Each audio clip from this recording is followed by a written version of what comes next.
Selamat malam teman-teman. Saat ini saya akan membuatkan tutorial cara untuk mengisi SPM dari 3 SPM yang sudah kita input di link itu. Mulai dari 2A2 ya. 2A2 ini data yang kuning ini, yang pelayanan kesehatan di bawah ini ambil dari sasaran data Pusdatin yang kita pakai rumus itu. Kita ambil dari masing-masing item seperti ini, jumlah yang harus dilayani, misalkan contohnya dari satu indikator ini ibu hamil 27. Nah, jadi kita masukkan di sini, tapi kita isikan sesuai per kampung. Jadi totalnya nanti 27 seperti yang di sini di dalam format SPM ini. Nah, kayak gitu. Jadi begitu juga ibu bersalin sampai dengan HIV. Jadi 12 indikator ini itu adalah sasaran.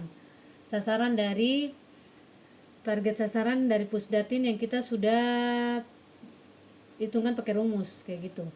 Terus kita lanjut di 23.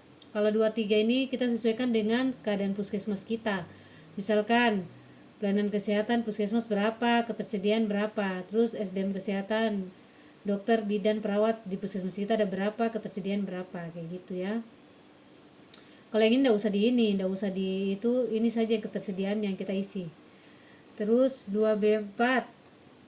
2B4 ini kita ambil dari data SPM yang sudah kita bikin yang ini yang jumlah yang dibutuhkan, jumlah yang tersedia. Nah, ini dipindahkan ke format data puskesmas yang ini. Jadi semuanya dari 12 indikator dipindahkan semua.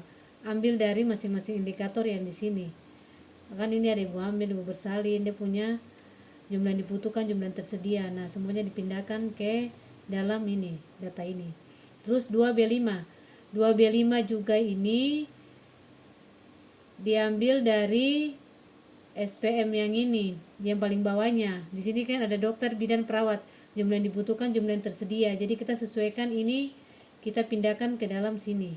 Sampai 12 indikator. Harus sesuai sama dengan yang SPM yang kita buat yang di link yang ini. Terus lanjut 2C3. Kalau 2C3 ini sebelum pengisian ini kayaknya kita harus pengisian yang 2E2 duluan. Supaya langsung ini, kita tentukan persennya. Nah, kita lanjut ke 2E2 dulu ya. Kalau 2E2 ini, target ini adalah data sasaran Pusdatin. Yang ini. Yang ini ya, ini.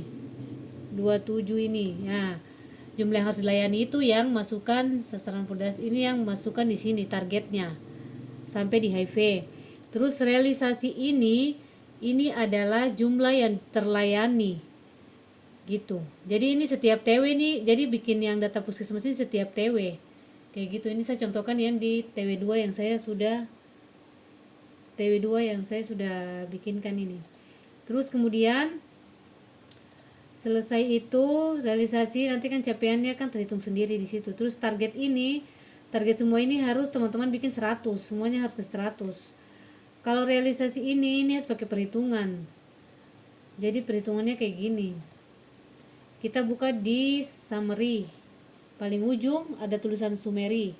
Nah, kita mulai dari atas ya. Dari atas ini kita mulai perhitungan datanya. Kita ambil di bagian yang bawahnya ya.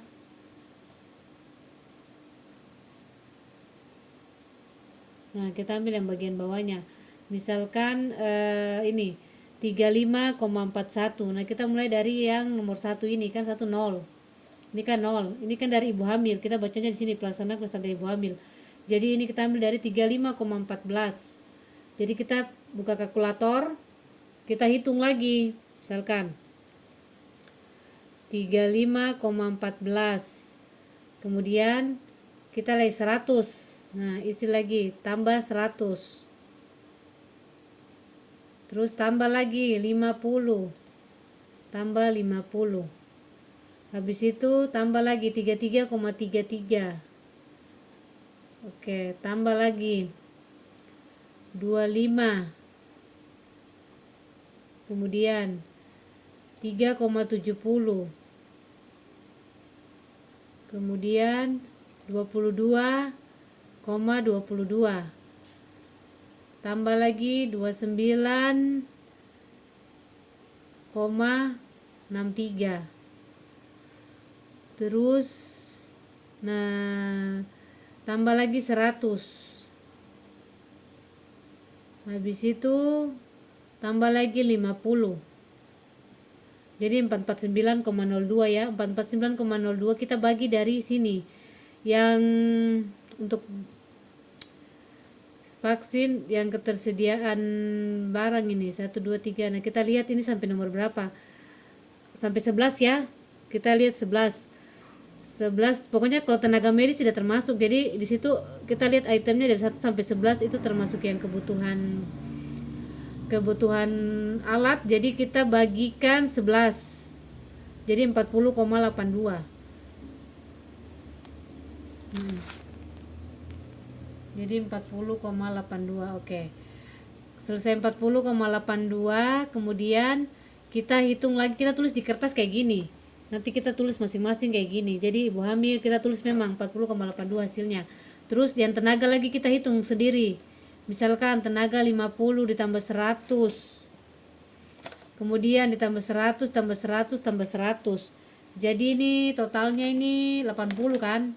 100 ini 400. 400 dibagi, kita hitung lagi yang jumlah tenaga. Tenaga ada berapa? 1 2 3 4 5 6. Jadi 400 ini yang total di sini kita bagikan jumlah tenaga yang ada di sini berarti 6. Jadi bagi 6 dapatnya 66,66 kayak gitu. Begitu juga dengan kesehatan ibu bersalin dan lain-lain ya.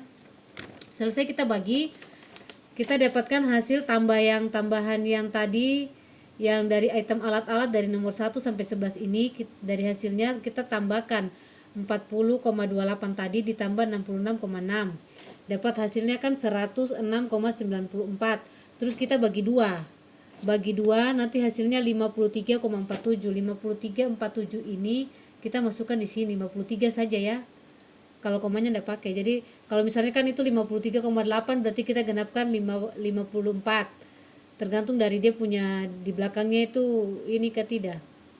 Kalau 53,6 kita bulatkan 54. Kayak gitu 53,5 dibulatkan 54 kayak gitu. Kalau cuma 53 ke 0,4 berarti 53 saja, seperti itu. Begitu juga yang lain juga hitungnya begitu. Ibu bersalin juga kayak gitu. Jadi hitung dari sini lagi. Ibu bersalin misalkan ini kan 0 tidak ada. Jadi 0 dibagi berapa ini? Dibagi 4 kan 0 juga sama. Berarti tetap hasilnya 0 kan? Jadi tambah yang tenaga medis kita hitung lagi. Tenaga medis 400 dibagi tenaga medis ada berapa item sini? 1 2 3 4 5. Jadi bagi 5 lagi. Jadi dapatnya 80. Jadi kita hitung lagi, selesai tambah yang alat dengan tambah tenaga kesehatan baru dibagi 2. Hasilnya dapatnya kita kasih masuk lagi ke sini. Kayak gitu, kita kasih masuk ke sini. Nah, kalau sudah semua kita terisi dari 12 indikator, jadi 12 indikator ini dihitung semua ini. Ini dihitung. Kita hitung semua. Dibagi 2, maksudnya dihitung sendiri-sendiri dulu, alatnya dulu sendiri, tenaga kesehatannya sendiri, terus dibaginya jangan lupa sesuai dengan yang berapa item ini. Alatnya misalkan hitung ini, baru dibagi dengan alatnya ada berapa. Kayak ini kan yang bagian bayi baru lahir ada 7, bagian alatnya berarti dibagi 7. Terus ke tenaga kesehatannya total ini dibagi nih tenaganya berapa, 2, 3, 4, 5, 6, 7, bagi 7 lagi, berarti langsung sama ditambahkan sama dengan dibagi 2. Nah hasilnya itu dikasih masuk ke dalam sini. Setelah itu selesai kita kasih masuk, misalkan sudah dapat hasilnya semua kan, ini semua realisasi ini sudah masuk, berarti kita sudah bisa lihat capaian, kita punya capaian SPM. Nah, capaian persennya di sini dan capaian SPM di sini. Setelah itu kita kembali ke 2C3. 2C3 53%, 70%, 63%, 51% ini kita ambil dari ini. Yang saya kasih tanda orange sini. Orange ini dipindahkan ke ini. Nah, terus yang ini 190.000 ini kan SSH kan. SSH-nya kan untuk transport kan 190.000. Terus kalau 27 bumil ini tergantung dari teman-teman punya sasaran yang dari yang sudah dihitung pakai rumus yang Pusdatin itu. Terus terserah teman-teman mau bikin 2 petugas kah, 3 petugas kah, tapi saya di sini kan pakai 2 petugas. Terus setelah itu kali 6 bulan. 6 bulan ini saya sudah bikin di TW2 ini. Kalau TW1 berarti teman-teman 3 bulan mulai dari awal. Tapi ini kan saya bikin sudah 2 TW jadi 6 bulan. Jadi ini semua 6 bulan. Supaya ini. Jadi ini 27 bumil kali 20 kali 190 kali 6 bulan hasilnya ini. Jadi teman-teman ini artinya ini tahun pertama ini tahun 2026, perencanaan 2027, 2028, 2009, 2030. Nah, ini dia punya hasil uang-uangnya di sini juga. Terus 2C4 lagi ini tinggal dipindahkan. Orange-orange ini kan capaian dari yang ini 2E2. Nah, ini dipindahkan ke sini. Terus yang ini sasarannya. Terus yang ini uang-uangnya dipindahkan dari 2C3 ke 2C4. Saya kasih tanda hijau ya supaya teman-teman juga bisa mengerti. 2C ini dipindahkan ke 2C4, 2C3. Terus untuk pengisian 2D2 yang biru ini biru ini dipindahkan ke 2D2. Ini dipindahkan target dan realisasinya, ini kan sudah pakai rumus. Jadi ini terus uangnya ini teman-teman lihat dari yang realisasi yang tahun ini punya, yang ini ya, yang warna peach ini teman-teman sesuaikan dengan realisasi. Kalau TW1 misalkan realisasi Januari, Februari, Maret berapa isi. Kalau ini kan saya sudah bikin di TW2 jadi pengisiannya sudah 6 bulan jadi ditambahkan memang. Setelah itu sesudah itu kembali lagi ke 2E2 ya. Untuk teman-teman menentukan untuk pengisian untuk diperhitungan insentif kan itu kan diminta SPM. Jadi teman-teman untuk perhitungan di insentif nanti dikasih masuk itu dia punya total nilai SPM-nya berapa. Teman-teman totalkan ini. Capaian SPM ini tambah ini. Jadi Ibu Hamir ini tambah Bursalin ini semua ditambahkan. Totalnya berapa di sini? Terakhir totalnya berapa? Teman-teman bagi 12 indikator, terus teman-teman bagi 3 bulan untuk menentukan SPM TW1, 2, 3. Jadi SPM 1, 2, 3 itu sama semua. Misalkan dapatnya kayak saya, misalkan dapatnya 11 atau 12, berarti 12 itu dipakai untuk 3 bulan itu. Seperti itu nilai total SPM-nya. Jadi seperti itu ya. Kalau memang ada yang kurang dimengerti lagi dari teman-teman puskesmas, mungkin bisa ditanyakan ke saya langsung atau bisa telepon. Terima kasih.